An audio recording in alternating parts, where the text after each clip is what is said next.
दोस्तों, आज की इस वीडियो में हम बात करने वाले हैं झारखंड स्टाफ सिलेक्शन कक्षपाल रिक्रूटमेंट प्रोसेस के बारे में। देखिए, इसका एडवर्टीजमेंट ऑनगोइंग है और इसका लास्ट डेट भी जल्दी नज़दीक है। तो इसका देखिए आज हम फॉर्म भरने वाले हैं और इसका पूरा प्रोसेस के बारे में जानने वाले हैं। देखिए, इसका जो ऑनलाइन एप्लीकेशन फ़ीस है, जो कि अदर राज्य वालों के लिए और जनरल कैटेगरी के लिए 100 रुपये है, और जो राज्य के झारखंड राज्य के जो SC ST कैंडिडेट हैं उनके लिए यहाँ पे 50 रुपये फ़ीस रखा गया है, जो कि ये फ़ीस जो है ये नॉन रिफंडेबल है। और इसके बाद देखिए यहाँ पे आपको कक्षपाल पुरुष शाखा और महिला शाखा दोनों की वैकेंसी देखने के लिए मिल जाएगी।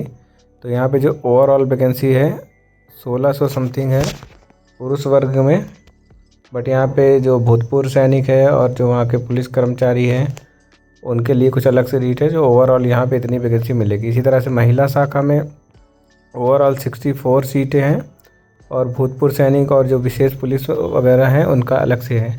जो मिनिमम एलिजिबिलिटी क्राइटेरिया की बात की जाए तो यहाँ पे आपका राज्य सरकार या केंद्र सरकार द्वारा मान्यता प्राप्त 10वीं की परीक्षा उत्तीर्ण होनी चाहिए। वेतनमान यहाँ पे 19,000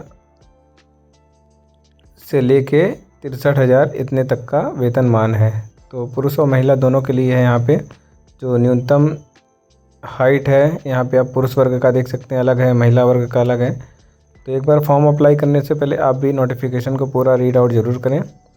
और यहाँ पे देखिए महिला के लिए हाइट इतनी इतनी लागू है। और इसके बाद आपका जो दौड़ का है टाइमिंग यहाँ पे आप देख सकते हैं 1 मील 1600 मीटर 6 मिनट में पुरुष वर्ग के लिए, महिला के लिए 1600 मीटर है 10 मिनट के लिए। और एज क्राइटेरिया आपका जो 18 वर्ष है, जो कि अगर आप अनारक्षित हैं तो 25 वर्ष मैक्सिमम एज है। और इसके बाद अदर कैटेगरी में आप देख सकते हैं एज क्राइटेरिया कुछ इस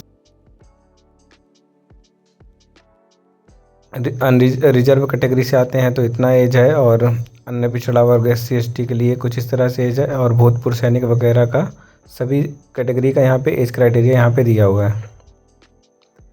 तो ये रहा दोस्तों नोटिफिकेशन का कुछ पूरा क्राइटेरिया। एक बार आप भी नोटिफिकेशन को रीड आउट ज़रूर करें अप्लाई करने से पहले। चलिए अब ऑनलाइन फॉर्म भरना स्टार्ट करें। तो देखिए, फॉर्म भरने के लिए सबसे पहले आपको JSSC की ऑफिशियल वेबसाइट पे यहाँ पे आपको ऑनलाइन एप्लीकेशन वाला सेक्शन दिखेगा। फिर यहाँ पे आपको सेकंड जो ऑप्शन है ऑनलाइन एप्लीकेशन JKCE एग्ज़ाम 2025, इस वाले ऑप्शन को आपको यहाँ सेलेक्ट करना है। यहाँ अप्लाई नाउ पे क्लिक करेंगे।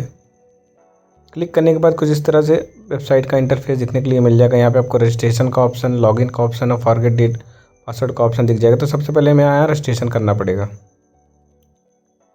तो यार सिंपली रजिस्ट्रेशन वाले ऑप्शन पे क्लिक कर लेंगे। इसके बाद देखिए कुछ डिटेल है जो आपको यहाँ पे फिल करनी पड़ेगी। फिर यहाँ पे जो आप देख सकते हैं झारखंड कक्षपाल रिक्रूटमेंट प्रोसेस।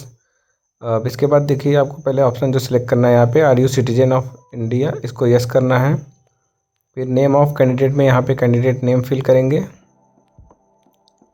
फिर डेट ऑफ बर्थ वाले सेक्शन में यहाँ पे आपको डेट ऑफ बर्थ सिलेक्ट करना है, और जो आपको नाम और डेट ऑफ बर्थ ये सारी चीज़ें फिल करनी है अकॉर्डिंग टू 10th सर्टिफिकेट। यहाँ पे सारी जानकारी आपको फिल करनी है। तो डेट ऑफ बर्थ सेक्शन में यहाँ पे पहले डेट ऑफ बर्थ सेट करेंगे कैलेंडर के अकॉर्डिंग।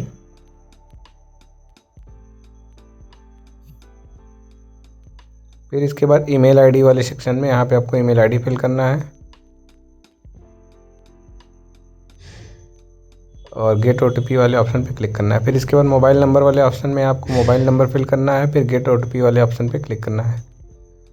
तो सिंपली ये सारी चीज़ें फिल करनी पड़ेगी। देखिए, इनकेस अगर आपके ईमेल पे OTP नहीं आता है तो आपको यहाँ पे अपना स्पैम फोल्डर और ट्रैश फोल्डर चेक करना है। फिर इसके बाद आप यहाँ कैप्चर कोड एंटर करेंगे और सबमिट वाले बटन पे क्लिक करेंगे। तो देखिए, जैसे सबमिट वाले बटन पे आप क्लिक करोगे तो आपका यहाँ पे रजिस्ट्रेशन लिख के आएगा, congratulation your registration has been successfully complete. तो आपको ये अपना लॉगिन आईडी और पासवर्ड नोट कर लेना है, और ये मैसेज आपके मोबाइल और ईमेल पे भी आ जाएगा। तो सिंपली यहाँ प्रोसीड वाले बटन पे आपको क्लिक करना है।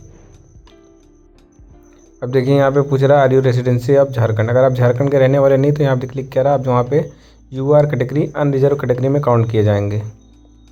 अगर आप झारखंड के रहने वाले हैं तो यस करेंगे। फिर इसके बाद आपका सर्टिफिकेट इशूइंग अथॉरिटी और सर्टिफिकेट का इशू डेट और सर्टिफिकेट नंबर आपको यहाँ पे मेंशन करना पड़ेगा। इसके बाद देखिए नेक्स्ट ऑप्शन है do you belong to depends on the Jharkhand statehood movement aggregator. अगर आपने इस कैटेगरी में है तो यस करेंगे, अदरवाइज इस ऑप्शन को आप नो करेंगे।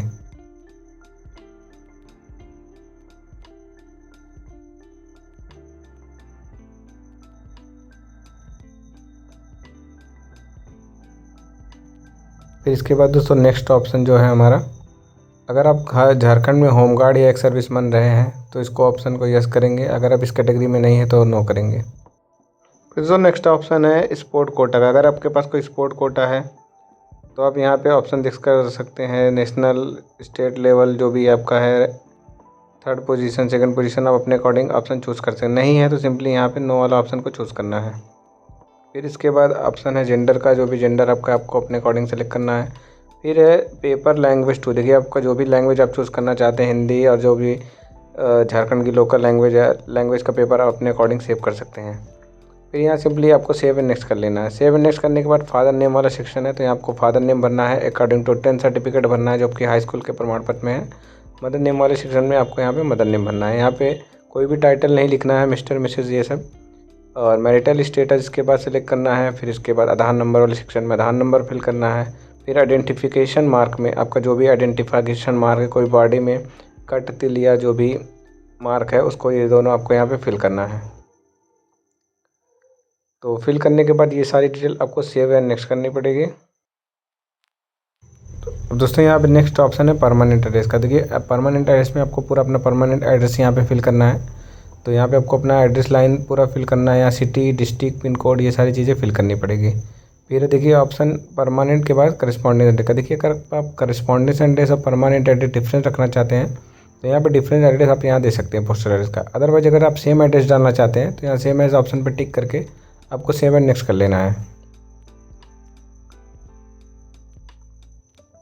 फिर दोस्तों नेक्स्ट ऑप्शन है एजुकेशन क्वालिफिकेशन का। तो एजुकेशन क्वालिफिकेशन के यहाँ पे आपको सिंपली केवल 10th का डिटेल भरना है। 10th आपने किस ईयर में पास किया है उसको यहाँ पे फिल करना है। फिर इसके बाद आपको अपना बोर्ड या इंस्टीट्यूट नेम में जो भी आप नेम देना चाहें दे सकते हैं। फिर यहाँ मैक्सिमम मार्क कितने नंबर में आपने टोटल नंबर पाया है, फिर ऑप्टेन मार्क यहाँ पे फिल करना है। तो यहाँ ऑप्टेन मार्क फिल करने के बाद परसेंटेज ऑटोमेटिक काउंट हो जाएगा। फिर इसके बाद सर्टिफिकेट नंबर वाले में आपको यहाँ पे सर्टिफिकेट नंबर फिल करना है। फिर सेव एंड नेक्स्ट वाले ऑप्शन पे क्लिक कर लेना है। सेव एंड नेक्स्ट ऑप्शन पे क्लिक करने के बाद आपको एप्लीकेशन का प्रीव्यू दिखाई देगा। तो आपको एक बार अपना सारा डिटेल को अच्छे से वेरीफाई कर लेना है, रीचेक कर लेना है। रीचेक करने के बाद देखिए आपको नीचे 2 ऑप्शन दिखेंगे, आप यहाँ प्रोसीड टू पेमेंट कर सकते हैं अगर आपने सारा डिटेल वेरीफाई कर सके। अगर आपको लगे कि आपका कोई भी मॉडिफिकेशन है तो सिंपली आप मॉडिफाई बटन पर क्लिक करेंगे। मॉडिफाई बटन पर क्लिक करने के बाद आप जो भी करेक्शन करना चाहे कर सकते हैं। फिर इसके बाद सीधे आपको पेमेंट करना है। पेमेंट करने के लिए देखिए आपको पे नाउ पे ऑप्शन पे क्लिक करना पड़ेगा। पे नाउ पे जब आप क्लिक करेंगे तो यहाँ पे आपको मल्टीपल पेमेंट ऑप्शन देखने के लिए मिल जाएंगे, यहाँ credit card, internet banking, UPI code. तो सिंपली यहाँ यूपीआई ऑप्शन सेलेक्ट करिए और क्यूआर स्कैन करके आप डायरेक्ट पेमेंट काट सकते हैं। तो पेमेंट करने के बाद देखिए आपको कुछ इस तरह से इंटरफेस शो कर जाएगा कि आपका ट्रांजैक्शन सक्सेसफुल हो चुका है। अगर आपका ट्रांजैक्शन सक्सेसफुल नहीं होता आपको री-लॉगिन करके एक बार फिर से पेमेंट वाले ऑप्शन पे आपको आना पड़ेगा। तो सिंपली यहाँ प्रोसीड करेंगे। प्रोसीड करने के बाद देखिए अगेन हमें लॉगिन करना पड़ेगा। तो यहाँ पे अपना यूजर आईडी और लॉगिन आईडी और पासवर्ड डालना है जो आपको रजिस्ट्रेशन करते समय आया था। तो यहाँ पे सिंपली लॉगिन करना है। अब लॉगिन करने के बाद देखिए हमें फ़ोटो और सिग्नेचर अपलोड करना है। तो यहाँ पे recent passport size photo upload करना है जिसकी साइज़ अप टू 100 KB होनी चाहिए। इसी तरह से सिग्नेचर को भी अपलोड करना है जिसकी साइज़ 100 KB होनी चाहिए। तो सिंपली देखिए हम फ़ोटो और साइन यहाँ अपलोड कर लेंगे। सिंपल सेव एंड नेक्स्ट वाले ऑप्शन पे क्लिक करेंगे। तो देखिए अब हमारा प्रोसेस यहाँ से कंप्लीट हो चुका है। सिर्फ हमें प्रिंट वाला ऑप्शन पे क्लिक करना है और इस PDF को प्रिंट आउट को हमें फ्यूचर प्रूफ के लिए यहाँ पे अपने पास सेव करके रख लेना है। तो दोस्तों ये रहा झारखंड कक्षपाल रिक्रूटमेंट का पूरा प्रोसेस। हमने फॉर्म को पूरा स्टेप बाय स्टेप भरा है। फिर भी अगर आपका कोई डाउट या क्वेश्चन रह जाता है इस वीडियो के रिगार्डिंग तो आप सिंपली कमेंट सेक्शन में पूछ सकते हैं। और अगर चैनल पर फर्स्ट टाइम विजिट कर रहे हैं तो चैनल को सब्सक्राइब करिएगा, वीडियो को लाइक और शेयर ज़रूर करिएगा।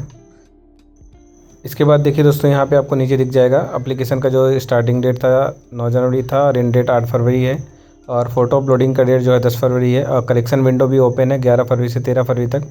इन केस आपके एप्लीकेशन में कोई भी करेक्शन या त्रुटि हो जाती है तो आप करेक्शन भी कर सकते हैं दिए गए निर्धारित समय में। चलिए मिलते हैं नेक्स्ट वीडियो में। जय हिंद।